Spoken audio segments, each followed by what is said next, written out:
fange ich an, ein trauriger Anlass ließ uns heute hier zusammenkommen. Hätte doch eigentlich, wenn man so will, eine schöne gemeinsame Zeit.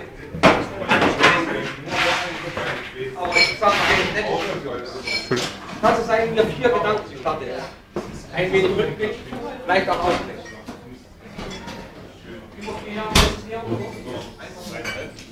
Naja, nachher hat sich einfach aufgesagt an verschiedenen Schulorten regelmäßig am meist arbeitsfreien Sonnabend, um sich Stoff reinzuziehen. Fakten lernen war angesagt, sammeln sicherer Daten, andere Methoden, ein Bereitlegen für spätere Zeiten, wo man immer gesagt hat, was soll der Scheiß? Da fiel es sicher öfter schwer, für die aufzustehen, den anderen sich noch mehr als umtreten, da fiel es bestimmt schwer, 6 bis 8 Stunden auf der Schulbank zu sitzen, gegen Müdigkeit zu kämpfen oder sich mit Zeug auseinanderzusetzen, wie ich schon gesagt habe, von dem man eigentlich wusste, wozu man es eigentlich braucht. In das berufliche Weltbild, das man sich als Facharbeiter geschaffen hatte und in dem man erfolgreich tätig war, wo man seinen Mann stand, wurden an langen, oft zu langen Abenden und freien Stunden Baustein zu Fakten, Regeln und Gesetze eingefügt. Später, ab der Mitte des 3. Semesters, man erinnere sich, ich bin jetzt im Fachstudium, wie stolz das klingt. Also ab der Mitte dieses Semesters folgten die mehrtägigen Seminare, Urlaub, Freizeitvertrag. Im Ergebnis aber entstand schrittchenweise ein neues Niveau, eben das des Technikers. Jetzt wird dieses neue Niveau gefestigt in der Praxis, Basis für neue berufliche Entwicklung. Da der Wissenszuwachs, der Zuwachs an der beruflichen Handlungskompetenz langsam, stetig vor sich ging, merkt man vielleicht erst heute, wo man es endlich geschafft hat und vielleicht gar nicht so deutlich, so unmittelbar, wie viel man heute mehr weiß oder mehr hätte wissen können. Aber in einer steten Stunde oder noch heute Abend werdet ihr feststellen, das oder das hätte ich früher nicht gewusst, nicht gekonnt. Zu diesem neuen Niveau, zum erfolgreich bestandenen Techniker, zu dieser Ausbildung möchte ich herzlich gratulieren. Gratulieren dazu, den inneren Schweinehund überwunden zu haben, sich den Wissenschaften zugewandt zu haben, wenn auch hin und wieder über Sinn oder Unsinn abgewegt werden muss, oder um mit Karl Marx zu sprechen, sich den Mühen der Ebene zu unterziehen. Der hat gesagt, er muss erst durch die Ebenen, bevor man auf den Berg steigen kann. Soweit ein erster Gedanke. Wir kennen vielleicht Tucholskys Spruch, in Deutschland lernt man das Nasenrümpfen eher als das Nasenputzen. Es wird nicht lange dauern, vielleicht ist es auch schon passiert, da wird ein Absolvent einer Vollzeitausbildung kommen und sagen, Techniker, ja, aber ein Fernstudium in so einer Schmalspurausbildung. Ich kenne die Vollzeitausbildung, ich kenne natürlich auch Fernstudium, beides aus persönlicher Erfahrung. Dass diese Ausbildungsformen inhaltlich gleichwertig sind, dafür sorgt schon das Gesetz, der Gesetzgeber. Dafür werden die Einrichtungen überwacht. Dafür sorgen die Fachschulen. Aber beide Formen der Fortbildung unterscheiden sich erheblich in der Aneignungsmethode. In der Ganztagesschule wird jeder Zusammenhang von irgendwelchen Lehrkräften dargestellt, entwickelt und in jederzeit sind mögliche Nachfragen möglich, wo was geklärt wird. Der Schüler, die heißen dazu, hört zu, fragt nach, ist mehr oder weniger passiv. Das Lernen im Fernstudium jedoch war für euch aktiv zu erarbeiten. Wie oft saß man zu Hause bei einem Lehrbrief, wollte ein Lehrbeispiel durcharbeiten, konnte den roten Faden erkennen oder kam nicht zum im Lösungsanhang dargestellten Ergebnis, weil das vielleicht noch verkehrt war oder man nicht wusste. Also es war zu verzweifeln. Wen fragt man jetzt, wer hilft mir jetzt? Und wenn dann der Fehler im Lehrmaterial war und ich unbedingt wissen wollte, warum, naja.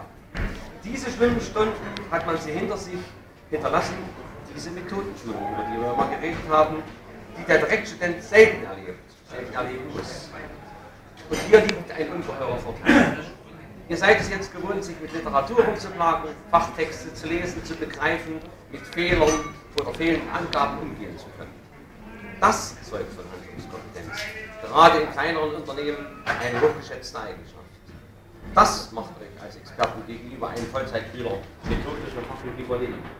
Das bringt Absolventen eures Tages à la Rennsport in die Poolposition.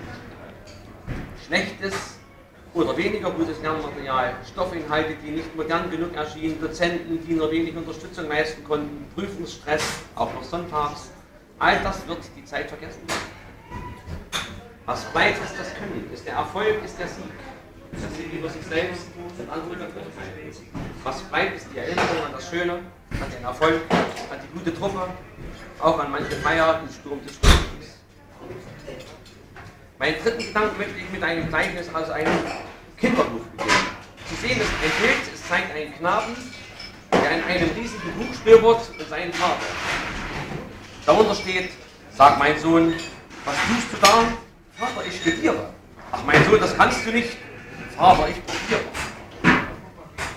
Auf euch als Techniker, auf Ingenieure warten täglich neue Werkstoffe, neue Werkzeuge, neue Steuerung, neue Methoden.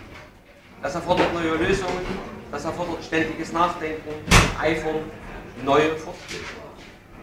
Ist es wirklich notwendig, wieder Vater, ich studiere zu rufen, um technologisch am Ball zu bleiben?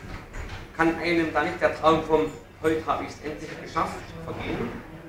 Hat sich der ganze Aufwand eigentlich gelohnt? Ja, sage ich, 3-mal ja. Erstens ja, ihr seid Kummer gewöhnt, ihr habt im Fernstudium Stärke bewiesen und insbesondere im kapitalistischen Berufsalltag mit seiner Ellbogenmentalität wünsche ich euch allen die Beibehaltung der gezeigten Ausdauer, den Biss und das Schnitzel. Zweitens ja, Studieren macht vor allem nach Erfolgen immer wieder neugierig. Ihr werdet von ganz allein etwas Neues anpacken unter dem Motto, Vater, ich probiere. Drittens ja, ihr kennt die Methodik, wie man Bausteinchen zu neu fügt. Euch muss man nicht mehr auf die Sprünge helfen. Ihr besitzt Lernkompetenz. Ja, ihr könnt sagen, Vater, ich studiere. Ein vierter Gedanke. Das Leben in dieser Gesellschaft ist stressig. Habe ich ganz anders kennengelernt. Für Familie, für Hobby bleibt in vielen Stunden kaum Zeit, kaum Lust. Mein Rat, meine Hoffnung. Bleibt so wie ihr seid oder wie ihr wart. Sucht Gelegenheit zum Feiern, so wie ihr das schon im Studium gemacht habt. Trefft euch nicht zu oft, aber auch nicht zu selten. Also wir zum Beispiel machen das alle 5 Jahre. Irgendwann komme ich dann als Letzter. Haltet die Augen und die anderen Sinne offen für das Schöne, für das Notwendige im Leben. Trotz dieser Gesellschaft das dazu Notwendige ab. Irgendwann hat mal der Bundespräsident Herzog von einem Ruck durch Deutschland gesprochen und das würde nur Initiative, oder wie hat er gesagt, mit seinem Ruck durch Deutschland geht nur mit Initiative, der Ruck geht nur mit Initiative, nur mit Willen und Offenherzigkeit, mit Ehrlichkeit und Fortschrittsfähigkeit. Also ich kann Herrn Herzog nicht leiten, aber ich würde sagen, ja Herr Herzog, schauen Sie her, kommen Sie hierher in den Jembo-Park nach Jena. Es gibt Leute, die an diesem Ruck arbeiten. Schauen Sie hierher, hier sitzen feine Leute, Absolventen eines Fernstudiums, erfolgreiche Absolventen, die für sich und die Gesellschaft was getan haben und tun. Heute wird hier gefeiert, weil es einen sehr, sehr guten Grund gibt. Hier sitzen MaschinentechnikerInnen, die sich mit allen Regeln der Kunst zum Erfolg durchgekämpft haben, die Vorbild sind für viele, viele andere Mitglieder dieser Gesellschaft. Zum erfolgreichen Abschluss nochmal meine herzlichsten Glückwünsche. Wenn ich einen Hund auf hätte, würde ich den ziehen. In diesem Sinne und in den Kreis und die Anfangsbemerkung über den traurigen Anlass zu schließen, natürlich ist es vor allem ein freudiger Anlass, dass wir heute zusammensitzen, aber so ist das ja nicht. Das eine schließt eben das andere ein. Mit einem Zitat von Tagore, indischer Philosoph, möchte ich alles, wirklich alles Gute für den weiteren Berufsweg wünschen. Der Tagore sagte, ich schlief und träumte, das Leben wäre Freude. Ich erwachte und sah, das Leben ist Pflicht. Ich tat meine Pflicht und siehe, das Leben war Freude. Bleibt wie ihr seid, bleibt ordentlich Menschen. Alles Gute.